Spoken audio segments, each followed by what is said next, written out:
ভয়াবহ দাবানলের কবলে পড়েছে কানাডা। দেশটির মধ্য ও পশ্চিমাঞ্চলে দ্রুতই বিস্তীর্ণ এলাকাকে গ্রাস করছে দাবানলটি।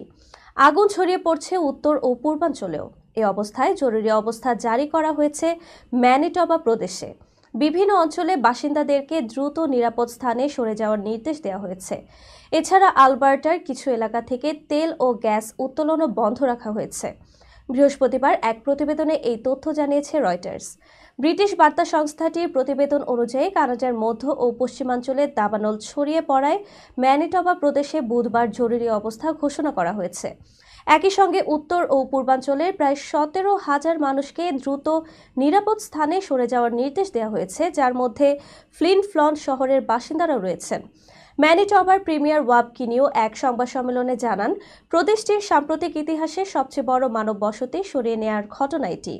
বাস্তুচ্যুত মানুষদের উইনিপেগ সহ অন্যান্য শহরের ফুটবল মাঠ ও কমিউনিটি সেন্টারে আশ্রয় দেওয়া হবে।